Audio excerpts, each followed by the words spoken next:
You listen to the ASU Wildcats podcast brought to you by DraftKings, America's #1 sportsbook app. All right, now joined by the color commentator for ASU basketball, a professional irritant during his playing days against the Arizona Wildcats, and just an all-around good dude, Mr. Kyle Dodd. What's going on, KD?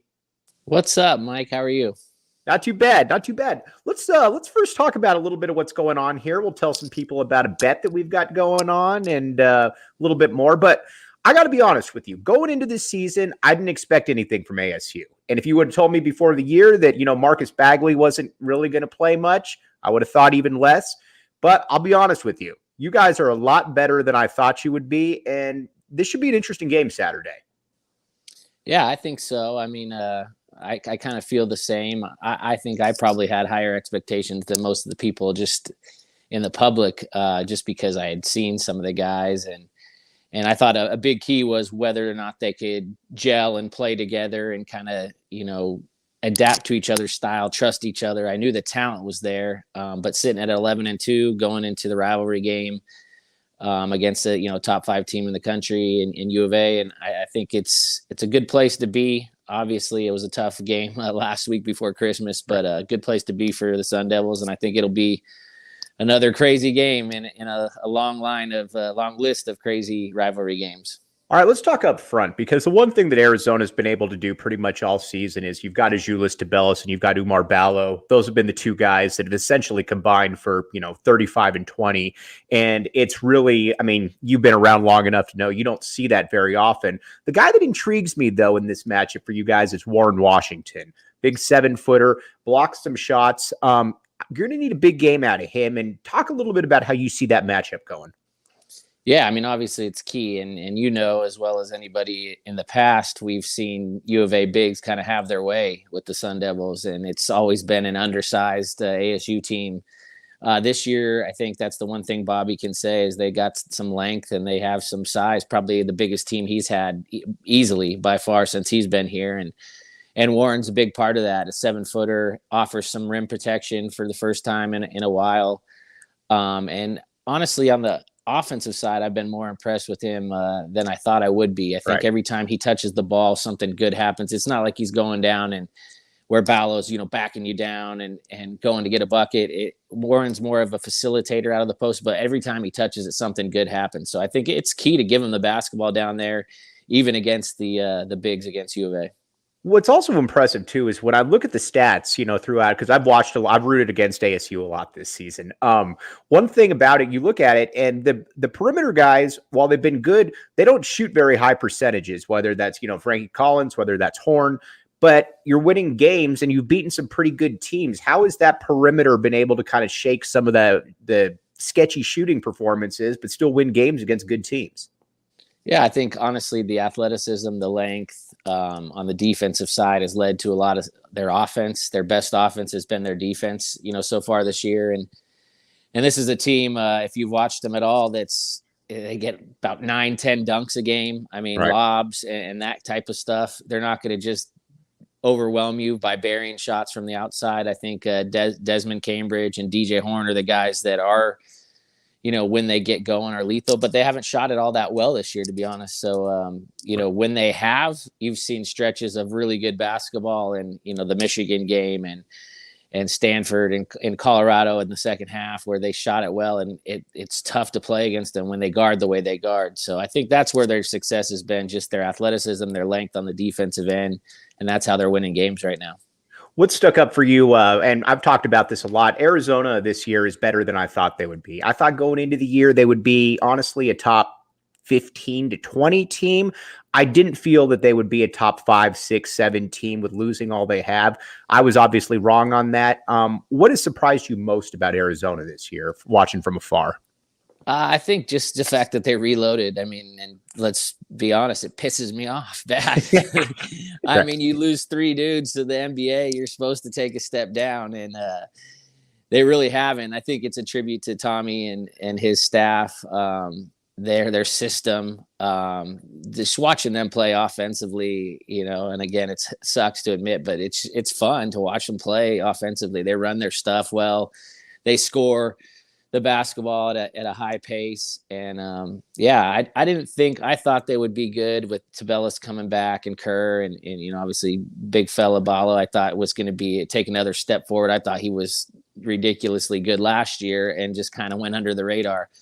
But just to see them be back in the top 5, and it's annoying. So Right. it's really it's Arizona basketball. If what you come to expect, they're year in and year out, you expect them to be up there, and it's makes for an exciting matchup on Saturday for us.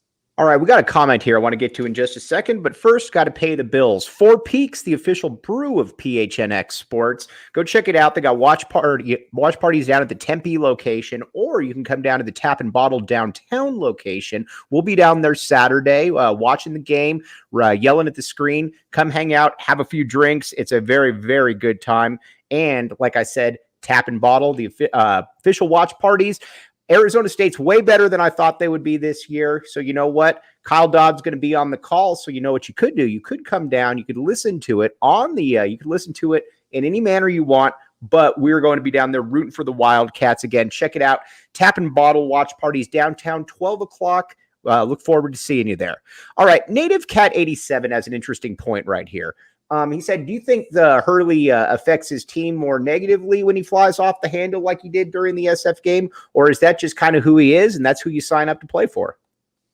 I think I get this question a lot. And I think Bobby's team, since he's been here, even as a U of A fan, I think everybody would admit that his teams play their tail off. They kind of identify with who their coach is. And so I don't think it's ever really hurt them. I mean, obviously we've seen coach get after the officials and we've seen him, very animated on the sideline. I will say this year has been a lot different. He seems to be enjoying himself more this year. Sorry to interrupt there, Katie, but when I watched Bobby Hurley, I thought going into the year and just watching him, did he know that this team was going to be a little bit better than people thought? Because he has mellowed it a little bit. I've noticed that. Yeah, I think so. I think he had a quiet confidence about this group. And, I think he's also grown as a coach and he's understanding to pick his moments. And there's times where he needs to go to bat for his guys. I thought in the Creighton game in Vegas, it was getting out of hand.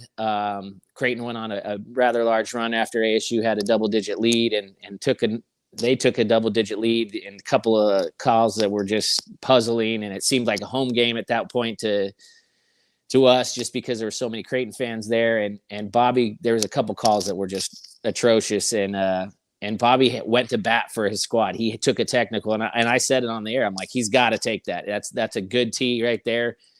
And ASU went on a barrage, after that, and I think, to answer the question, I think it really does more good for our program and our team than it does, harm the team. But I know, especially being a rival, I know you're probably you guys enjoy watching the antics over there, and there's been plenty of them during the rivalry games in the short time that he's been here. I mean, we've had Mike Stoops, we've had Sean Miller. So, yes, we know what it's like right there. True. Now, the way this Abraham Mendoza says a great point right here. He says ASU can defend, so we won't have anything easy. One thing that really sticks out to me about ASU too is their length. That to me is going to be a big key right here. Whether do you expect them to try to make Arizona shoot threes, shoot some passing lanes? What should Arizona fans expect from ASU defensively?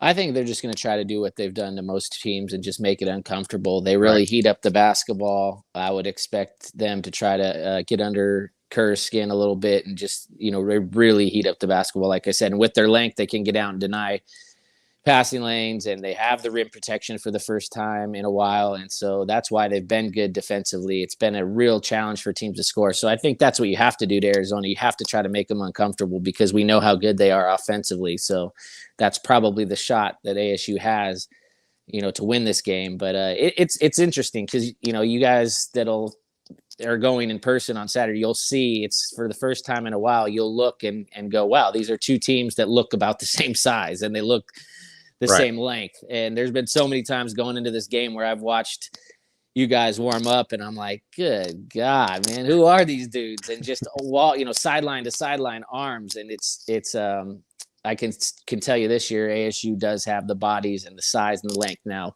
let's see if that translates into some success on Saturday. I remember this team reminds me a little bit of the Bill Frieder teams growing up. I know a little bit before you, but I know you know Bill well. They were always athletic, they were long, and there wasn't really any roster filler. There wasn't a guy that was out there where you're like, shouldn't really be out there. All these guys on ASU have a purpose out there, and I think that's what's intriguing too about this team. And like you said, they play hard as well, so it should be a fascinating matchup in that regard. Now, Arizona State's coming off obviously a tough loss against San Francisco. What is there anything you take away from that game? Do you just burn that tape and say, all right, it's on to the rivalry game? Yeah, I mean, for me, if I was the coach, I would probably say, hey, let's take that game film, let's shine it up really nice and wrap it up in a Christmas wrapping, and then just throw it away and never look at it, never talk about it, never right. Bring it up again. It was just from the jump. It just was something that just went off the rails. And, it's probably a good wake up call for them. Obviously you don't want to lose that bad, but it's a good wake up call, like I said. And still to this point, if you're 11-2 and they've had a lot of good wins, I think they'll take it. But we know what's in front of it. It would have been really nice to be playing Cal on Saturday to see if you could get yourself right. But U of A is obviously coming in and you're shoving it into first gear, and you're going to lock up with your rival, and that'll be it'll see where they've learned from their mistakes last week. All right, I got to make up a read from I didn't do yesterday. The DraftKings, my DraftKings Sportsbook pick of the week. I'm going to pick Arizona to beat ASU. Kyle Dodd and I have a fun bet going on here. 24-hour bet. If Arizona wins, Kyle's got to change his background on Twitter for 24 hours to back the A. If ASU wins, I've got to put the Forks Up emblem on the back. Again, 24 hours, so that should be fun. Kyle, what do you think about my pick? We're going to get into, some more stuff, but what do you think about my prediction right there? You like ASU, and what does ASU need to do to win this game for me to be wrong in my DraftKings pick of the week prediction? Yeah, I mean, obviously I like ASU. Obviously you like U of A. Right. The history of the rivalry, I'd say I'm going out on a little bit more of a risk than you, but I'm excited. I think the fact that we got the game at home is it's a better feeling. Just have it, I think there's a better chance we haven't had much success at all in Tucson. So, but I mean, let's be serious. It's going to be a real challenge for ASU. U of A's obviously done what they've done, not just this year, but in the past. And there's, part of this rivalry where you just never expect success sometimes from us. But I think it's going to be a good game. I really anticipate it being one of the better games that we've seen in the last several years. And I think that we might just surprise some people. But that being said, I'll have the back of the A ready in case I have to eat my words. I'll have mine ready as well. There's your DraftKings pick of the week right there. All right, I wanted to ask you now, because the thing that I really like about you too is that you're able to go. You have such a good historical knowledge of both these teams and their, and what they've been able to do. I wanted to get to 0-1 here and your playing days here in a minute. But the first thing, what does ASU need to do and I put this out there on Twitter the other day. It was kind of a troll, kind of a serious question for the Mike Bibbies, for the Richard Jeffersons, the Channing Frys, the native Phoenicians to want to grow up being an ASU or playing for ASU. What does that program need to do for that to happen?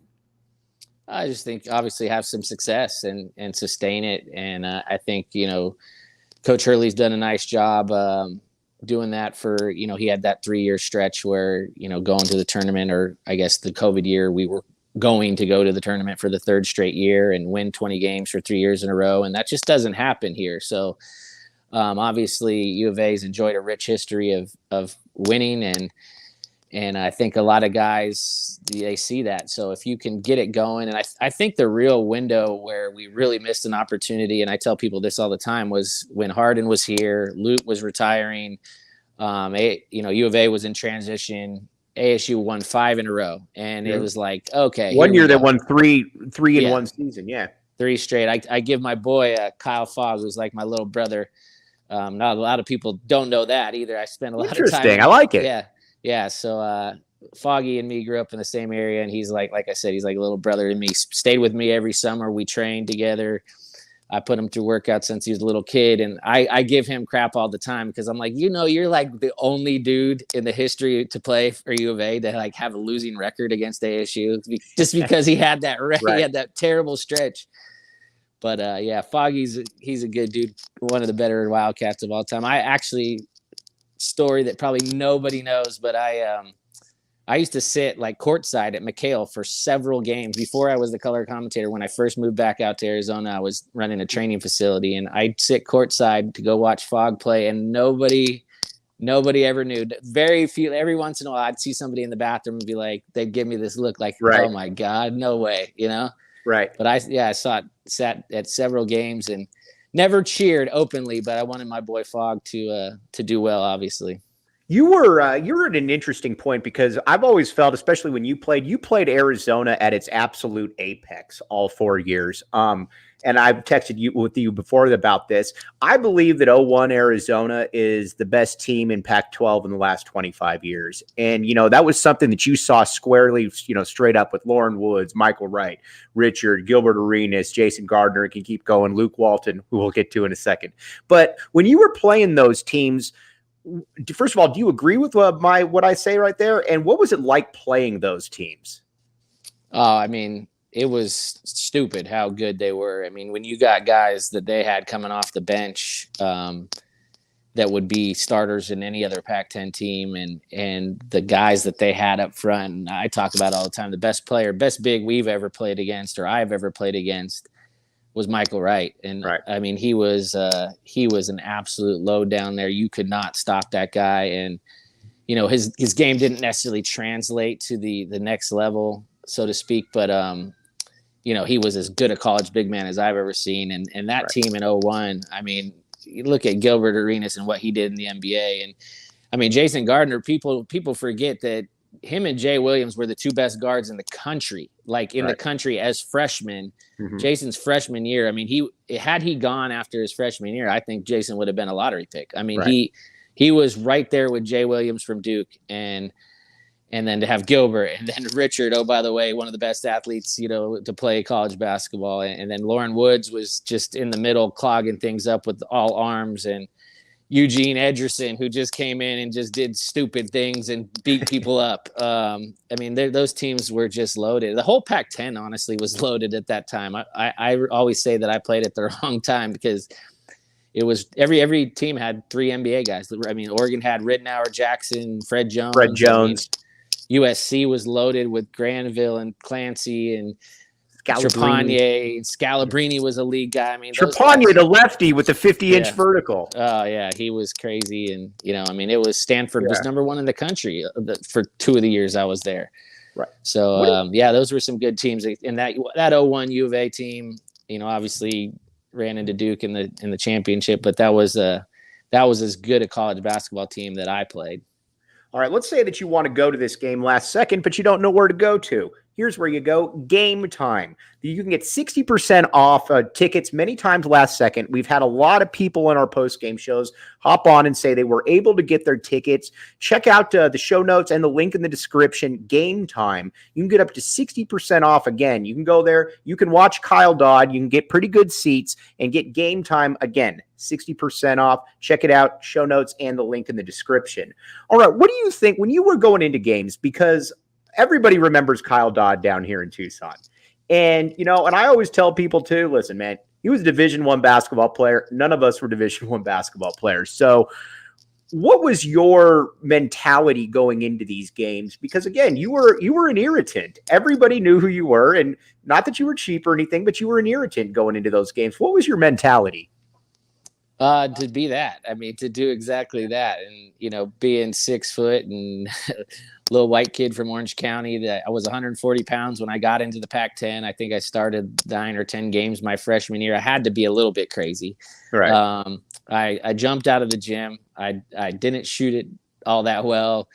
So I had to do all the little things. And the system that I played in for Coach Evans was mainly my job was to push the basketball, pitch it ahead, and then guard all game, every game, full court. And so I didn't necessarily play the style that I played when I played in high school. I was more of a scorer, get to the rim, jump over the top of you. In college, my job was to be that guy and be a little pest and punk and Right. And, I wasn't trying to be, and I could honestly say I never did, I never felt like I was a dirty player by any means. No, I never not at did all. anything dirty. I know that obviously the incident with U of A, people will always remember, but that was me. Honestly, that was coming off of a game where we had beat U of A for the first time since I would been there. And we went down there a couple weeks later and we were getting the doors blown off of us. And I remember coming out of the timeout saying, like, we're either going to go down, like, just get on the bus and go back to Tempe, or I'm going to try to get my team going. And I tried to get my team going. So it's great though. I love it. And, I told you this, I think last year, I don't even believe half the stuff I say when I just try to get people going. I love the rivalry. I love the energy from both sides. And so, what makes this rivalry so good and so unique? Just across the board. Yeah, I mean, I grew up in Southern California, so I grew up around UCLA, USC, and USC, Notre Dame football and stuff like that. But there wasn't the hate and anger and just the, I don't know, man. This just thing between ASU and U of A. I noticed it when I set foot on campus for the first time. I was like, oh my God. I mean, like everything, every paper, everything. And I know it's the same. I used to talk to people like Miles, Simon, and some of my guys that I grew up with, and I knew, and I thought, in my mind, well, why would U of A basketball hate ASU that much? Because they dominated the rivalry. So I was like, you guys don't really care that much, right? UCLA. But in the program, like I've talked to people that coached with Lute, that played for Lute, that like, no, Lute could not stand, like he hated ASU with a passion. And there was like this complex that he had about ASU. And I'm like, why? Like the dude never lost to us. Right. So I just think that's what makes it. It was so fun to play in those games. I mean, obviously it wasn't fun, the outcome for me, but I embraced it. I thought it was great. I thought, to what U of A's built down there in Tucson and to see, I mean, I had old 80-year-old ladies calling me the names I can't even say. And I'm like, right. I looked up and I was like, that is crazy. That's awesome. I mean, like, it's insane how much passion there is in the rivalry. And I think that's what makes it, is you get people from all walks of life and you just kind of grow up with it. Now, when you were there, and I got a kind of a nerdy story. I followed Donnell Knight and Tommy Smith around for their time before their senior year, and I thought, to be honest with you, and again, I was young at that time, I thought that was kind of the moment where ASU was going to start getting those Phoenix kids and keeping them home. Now, Donnell didn't obviously turn out to what a lot of people thought, but Tommy Smith did. With the way Phoenix is right now, it would seem to me that it would be easier to be able to put a product out there with the kind of talent. Or is that something where these kids are coming in from all over, they're transplants? What is that blueprint to get ASU to that next level, besides just winning, obviously? Yeah, I mean, it's a different world in college basketball right now with the transfer portals, like free agency and the high school kids. I feel sorry for it. It's just like the recruiting of high school kids you barely hear about anymore. Right. That being said, I think when I got to Phoenix and Tempe, I thought, I went to some high school games and I was like, whoa, like this is not like, other than the top programs, and there were some really good coaches, the Mountain View's Gary Ernst and all the teams that had historically had success. Your Del Sols, your teams like that. Yeah, they had, Sam Duane, all those guys had really good coaches and success. And then you saw some teams that you're like, what are they? I mean, they're rolling out the basketballs and just letting them play. And right. I wasn't impressed with the level, to say the least. But you had a couple of guys here or there that were stars. Now, fast forward, I think high school basketball and high school football, for that matter, in Arizona, the coaches, the talent, it's up there with anybody in the country now. And so I think that's why it's even more important for a school like ASU and U of A in football and basketball to try to keep guys home. And I think, you're seeing the effort from both schools to try to do that. And obviously it's been easy for Arizona to get a guy to come down the freeway and say, hey, look, you're going to play for a top 25 team. And historically we've been, in the tournament every year, and this is you're going to sell out games. And now I think ASU has got to find a way to sell their program. And for me, it's playing for Coach Hurley and playing a system that you want to play, you have fun playing in, and hopefully winning will keep going here. All right. Not every kid has what they need to be able to succeed in life. That's where Candlin.org comes into play. Candlin, again, it helps kids out with school supplies, helps kids out with a variety of different issues that sometimes the, less fortunate kids have. Check out Candlin. Again, we're in the holiday season. Not a lot of people have everything they need to be able to take that next step as a student. Candlin does that. Check it out, Candlin.org. All right, KD, before we sign off right here, what needs to happen? What are you most concerned about in this game for ASU? And what does Arizona need, or what does ASU need to do to combat that and get a victory so that I have to put a forks up in my background? I think just slowing down the offense. It's a well-oiled machine at times. And I think that if, like I said earlier, if ASU can disrupt it and be disruptive and make Arizona uncomfortable, I think they could have some success. Obviously, we know how well Arizona fans travel. I don't know what it'll be like this year with the success that we've had. I would hope that it would be one of those years where it's, 85-15. Yeah. Right. But we've seen there's been years where I expected it. Oh my gosh, it's going to be 50-50. And the ASU fans showed out. And then the unfortunate part for me is the students are gone. Being on break. So I think that's tough, but my point is for ASU, I think you got to keep the fans that travel, you got to keep them quiet, keep them out of the game. Cause I think Arizona, they get juiced by having such a good following in a road game. So I think that the team really feeds off those fans. If you can keep your home crowd into it and those guys quiet and have some success, I think, you have a chance. And like I said, the big thing for me is just slowing down the offense that U of A provides night in and night out.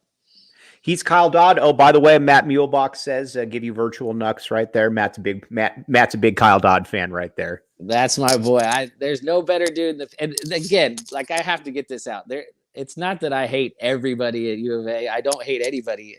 I mean, I obviously embrace the rivalry more than anybody, but I have some of my best friends live in Tucson. Some of my best friends in the Pac-12 are U of A guys. So I love the rivalry. I will always dig and claw and scratch and be annoying. But that being said, I do respect all you guys, and especially you, Mike. And then, yeah, Muehlbach's my boy, man. That no better dude in the Pac-12. What a great guy to represent Arizona basketball.